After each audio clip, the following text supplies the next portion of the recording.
Man, if I thought that picking my top 10 books of 2024 was hard, doing a 2024 update of my top 10 series of all time, even harder.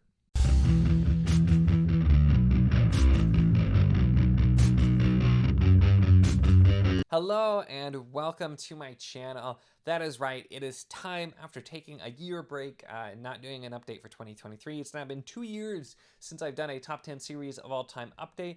I didn't do one last year on purpose because there weren't enough changes, and I feel like you know if you're just going to release basically the same list, you might as well not.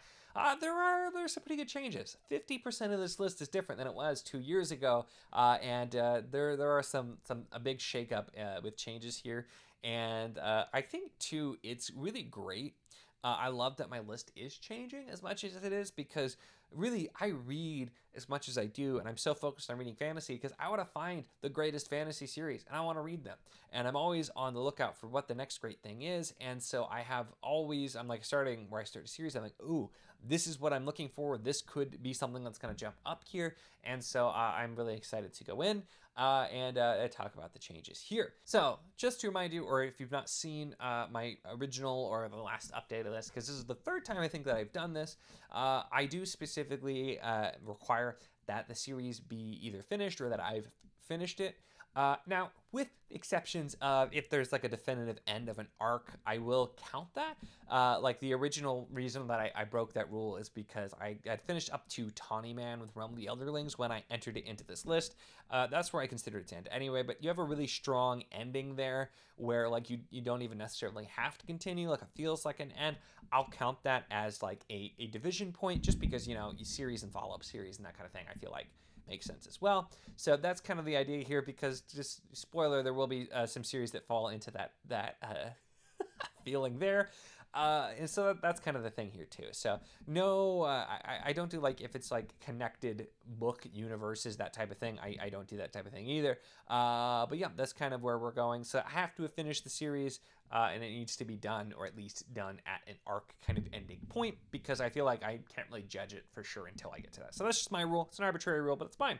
And I'll break it as I see fit, which I'm bending it a little bit here. But that's kind of the general rule here. So I usually like to do honorable mentions of like series that I've started that feel like they may end up on the list, which the big one is I've done the first book of the Prince of Nothing trilogy. It's the second book list, the big series. I would like to finish that series in 2025.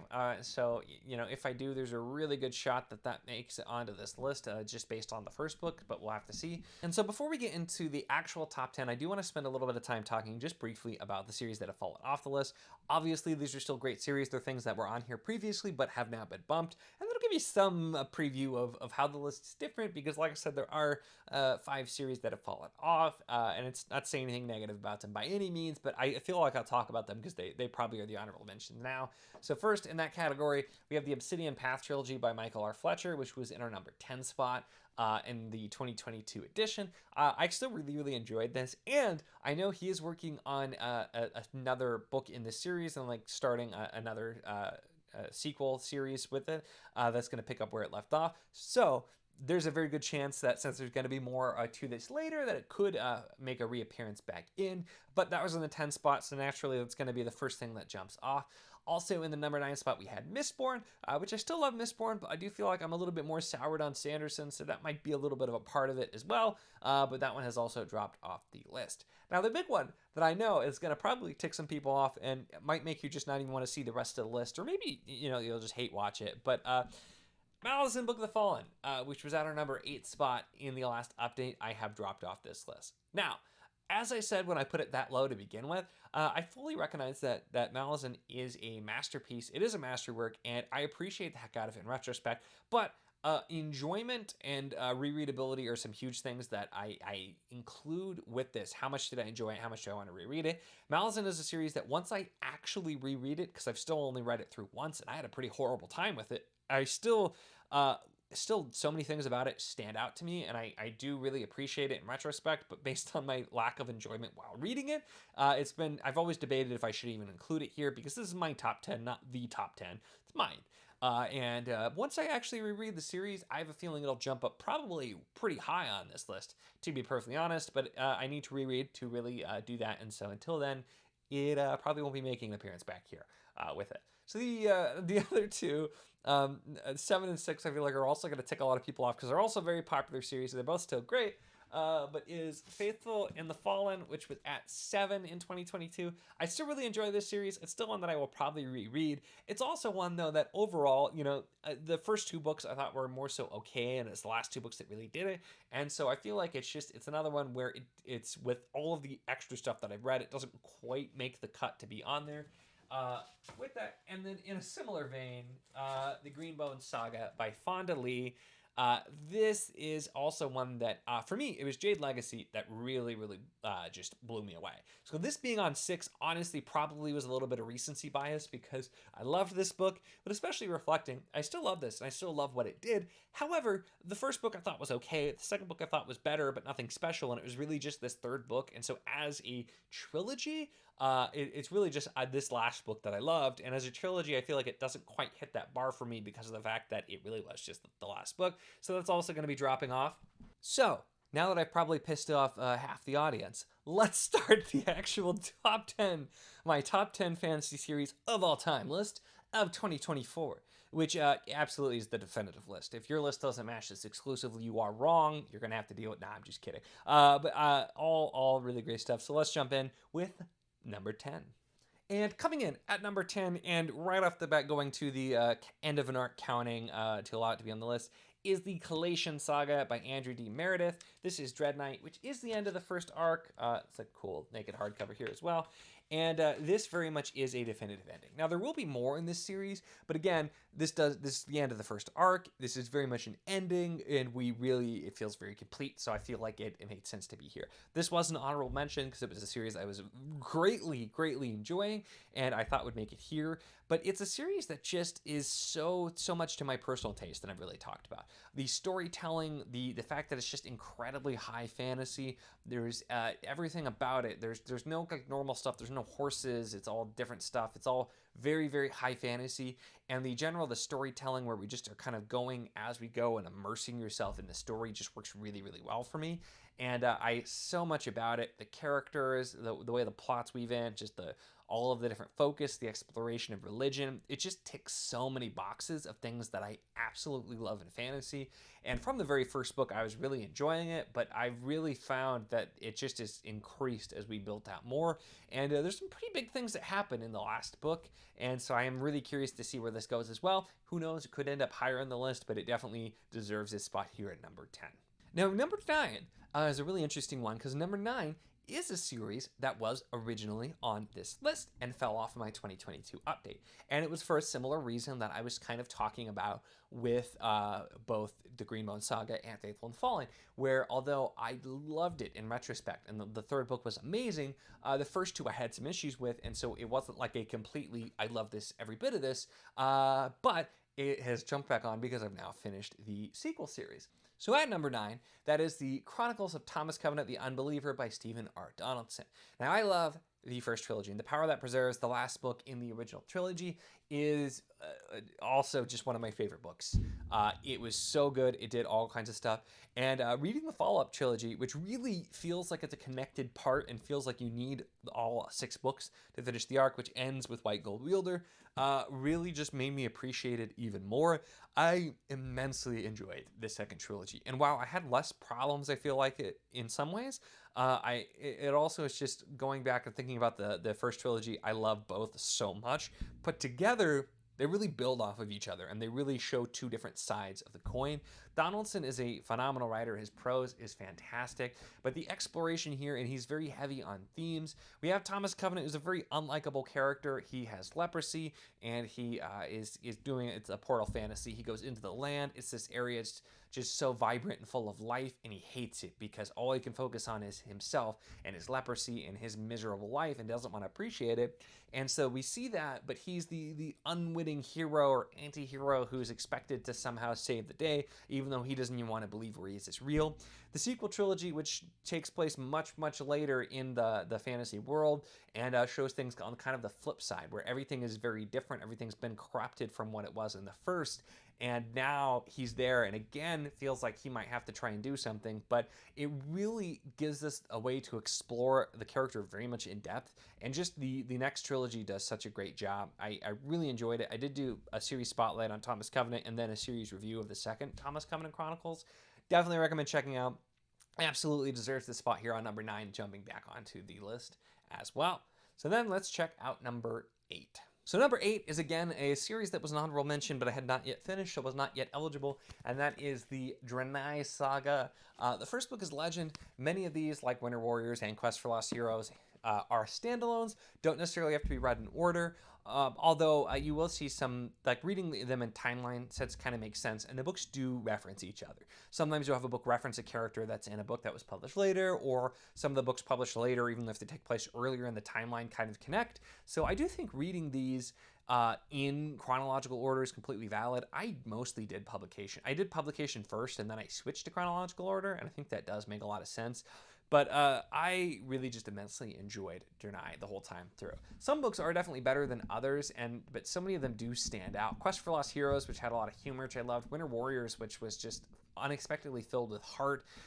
Legend and all of the books with Druss as well are just so well done, and the heroic fantasy genre, which this is very much a part of, and just exploring heroes, exploring, especially a lot of it is heroes past their prime, what it means to be a hero, and just so many amazing moments throughout this series.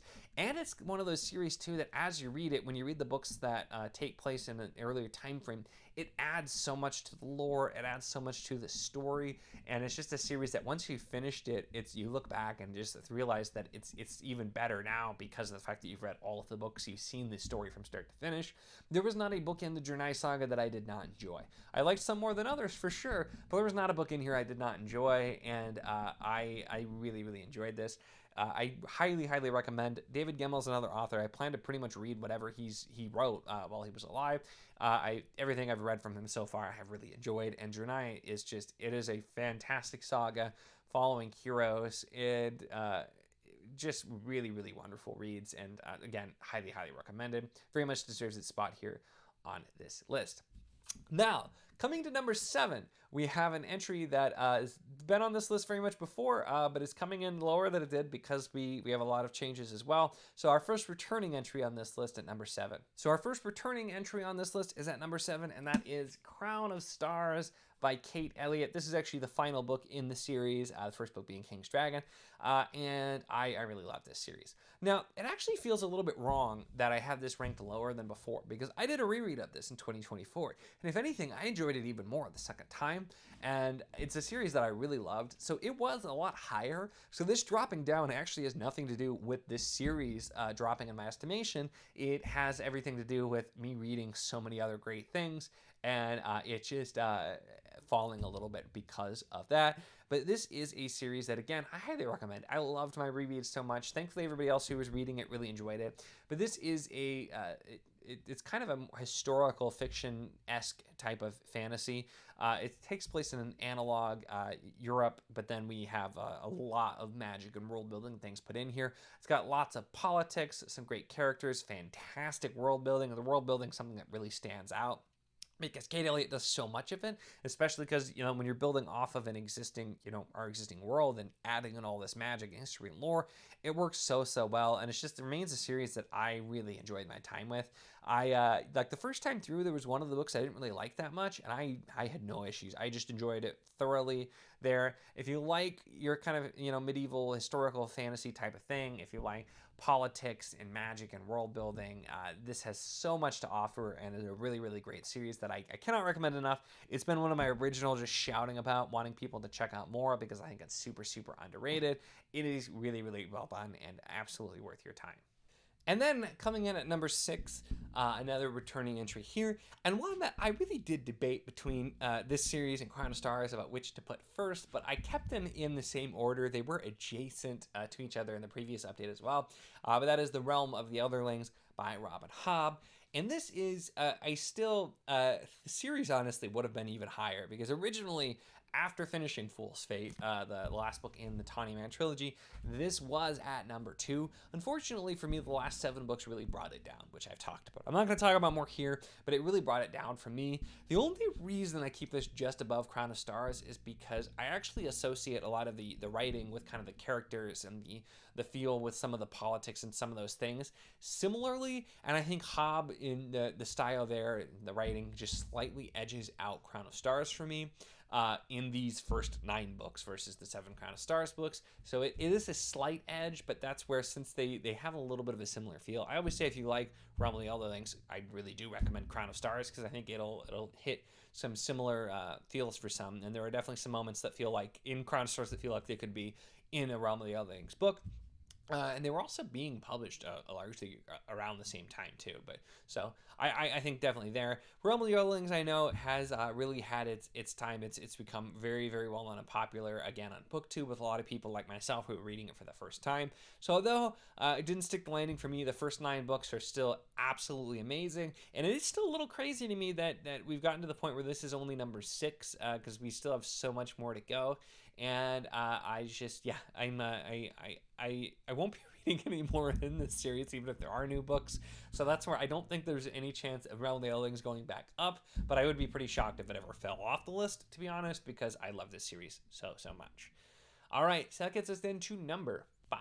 So number 5, and the top 5 especially, it's so hard to move anything that makes it this high in the list, because these are all series that I love so incredibly much.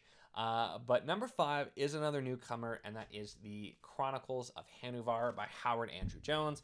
This is Shadow of the Smoking Mountain, which is the 3rd book. Now, this is another one where I am, stretching my rule a little bit, because this is a very definitive ending of the first arc. There were, I think, 2 more books planned in the series. It's unclear if they will come out, but this has such a very satisfying ending. It really does end the first arc. There's more story to be told. But if anything, this is a series that, assuming we do get the final books, I feel like this could jump up even higher. This was just one of those series that I immediately fell in love with. Lord of the Shattered Land, I was not expecting to be one of my favorite books of 2023. And by the time I got to Shadow of the Smoking Mountain in 2024, I did fully expect it to be one of my favorite books of the year, and it was. Just phenomenal. The way Howard Andrew Jones writes the character of Hanuvar, who is also, has a lot of heroic fantasy elements, but it's also a very modern sword and sorcery. It has so many cool elements of sword and sorcery type of stuff from older books, and there's a lot of things that are inspired there, but with a modern update that for me makes it just a lot better. Hanuvar is one of my favorite characters of all time as well, and it's just the books with having kind of an episodic nature, where you're going in, you're seeing these different things. Sometimes you're doing Monster of the Week, sometimes you're focusing on the bigger story, but just the character and how deeply we explore Hanuvar and his motivations. I just absolutely loved it, and I could keep reading about Hanuvar for the rest of my life and be very happy doing it. If you've not checked out Hanuvar, the first book, Lord of the Shattered Land, I highly recommend it. It is so fantastic, and I feel like does absolutely, again, deserve its place here at number 5. So the top 4 are you might be realizing now that probably there aren't a lot of changes here. Now there was some debate internally because I wasn't quite sure where I was going to put everything. It gets so difficult, especially once we get to the end here, but we'll move on to number 4. So number 4, I have The Long Price Quartet by Daniel Abraham. And this is one where I really do love this, and I keep debating to myself, does it belong as high as it's up, because of the fact that this is one of those series that the first book I wasn't crazy about, but it just built. For me, though, this is such a series that as you go along, each book elevates the last, and so as a series, it really just stands apart so well, and what it accomplishes was so amazing to me, and I really loved my time with it as well. I do think with series like this, and others that I've only read through one time, I do wonder, like, if I reread, I reevaluate where I'll go. So this one could still be a little bit high, but it was so hard to want to move some things around. So I was unclear, but with the top 3, I'm very confident where they are, but Long Price Quartet is just really amazing. And very aptly named with the long price, it deals with the long-term consequences of sometimes inconsequential seeming actions that happen. We start in the first book with what happens, and then we see these just completely life and world-shattering things that start as really small actions, And even in the last book, are still so incredibly relevant. We're still seeing the cost and the price over time of that. I think this is just really rare to be able to accomplish what Daniel Abraham does with looking at the long-term effects and really having the 4 books take place over quite a long period of time, doing it so well, and also just having it all build and work perfectly, and doing it all 4 books in this, which is pretty short overall. Really, really impressive. And so it's just such a fantastic series that I still am happy with where it is here at 4. And then moving to number 3. Number 3 is also a returner, and that is now, instead of just Memory, Sorrow, and Thorn, it is Ostenard as a whole, because Memory, Sorrow, and Thorn was my number 2 series when we last did this. We're at number 3 now, and reading The Last King, Ostenard, which was also just fantastic, really built and just made me love it. So that's the thing, is this series moved up even more with how much I loved the second series, but still just shows you how big the competition was here. Memory of Sir and Thorn as a trilogy just was something that also fit my tastes with classic kind of fantasy so well. Tad Williams is also a wonderful writer. It has so many of the elements that I just look for in fantasy and this expansive story. And although it's long, it never felt bloated to me. And in Last King of Ostenard, the follow-up series, he did such a fantastic job with revisiting these characters in this setting, having them feel real even though they've changed, having some new characters that hit some of the same beats, but also deepening the lore, exploring more. And The Navigator's Children, the closer to the 4-book new series, was just really phenomenal. It did so many great things. There were so many unexpected things happening, which Tad Williams likes to throw some of the twists at you, but I thoroughly enjoyed it. I did videos talking about some of that, including the series in the last book. Really absolutely recommend, worth checking out, and very much deserving of the place here at number 3. And so here we have it. We have reached the top 2, and this is where it feels so weird to say this, because I have talked a little bit about this in some other videos, and I said it, but this is where we are officially saying it, because it may surprise some, but at number 2 is The Wheel of Time by Robert Jordan. This is the series that, for me, really ignited my love of fantasy. I'd read a few things before this, and I've read lots of fantastic series after this, but The Wheel of Time is a series I read so many times. I absolutely still love. Fully aware that it has some flaws and that it's not a series that works for everybody, but it's something I just love, and I've read it probably a dozen times, most of the books, barring maybe the last few, and I've loved it. And I did do, not that long ago, a couple years ago, I did a reread and did audio for the first time, and I still loved it. And I still do love it. It is still a series that's always going to be very special to me, and I was not sure if it would ever be unseated as the top series. I thought Realm of the Elderlings had the potential to do it, didn't quite make it, and then Memory, Sorrow, and Thorn, as much as I love that, and Last King of Ostenard isn't quite there either, but we do have a new champion to crown with the number 1, which is probably not much of a surprise to anyone. But the new number 1 top fantasy series of all time is The Wars of Light and Shadow by Janet Wirtz, which concluded with Song of the Mysteries, which I read this year, which made it eligible. One of the reasons why I didn't actually want to do an update for 2023 is because I read, the series in 2023, and I felt pretty confident that it was finally going to do it. Got to be the series to unseat it, but you have to get to that last book, because I've had other series that I really loved, and maybe they don't stick the landing. Janet Wirtz absolutely stuck the landing, and The Wars of Light and Shadow is just a very singular series. It is so unique, it is so expansive, and it just accomplishes something that I've never seen in a fantasy series. The depth, the feel of this world, these characters, it just kind of has it all. And while I know it's also a series that's not going to be for everyone, as are most of my favorites, I just this series was unmatched for me, to the point where it did take over for Wheel of Time in my top spot. I had an amazing time reading this, getting to have in-depth discussions on it, and it's a series that I'm absolutely going to be rereading for the rest of my life. I've been constantly tempted to start rereading it since before I even finished it. I literally, I wasn't even done, and I wanted to go back and read it. I cannot wait for my first full reread, because it is a series too that there's so much rereadability, which is a big thing too. With Wheel of Time, I've talked about many times, you catch more as you go through because there was so much that was there. Words of Light and Shadow takes that to the next level, where sometimes there's stuff that's just right there, right in front of your face, right on the page, but you just don't have the context to know. And then later, these huge things, and including up to the last book, there's so much from the first book that's recontextualized that you just would have no way of knowing. And for the books to be so freaking good, even on the first read, I can't even imagine on the second reread. So if it's possible to get to like even higher than #1, I feel like that's where the series is going to go after a reread. This is the new series. I'm not sure anything will ever be able to unseat this, but I said that about Wheel of Time, and I have been proven wrong, so I look forward to trying. And as always, these are my top 10. These are all series that I love. The series that dropped off are all series that I loved, and I'm always excited to try to find the next series that's going to blow me away. And I love having to, like I said at the beginning of the video, I love having to make changes to my top 10 series of all time, because that means I'm reading some amazing series. I'm still finding them, and it is still my life's goal to find as many fantastic and the best of fantasy series that I can. And so we will continue that. But there you go. There are my new top 10. Let me know your thoughts on this.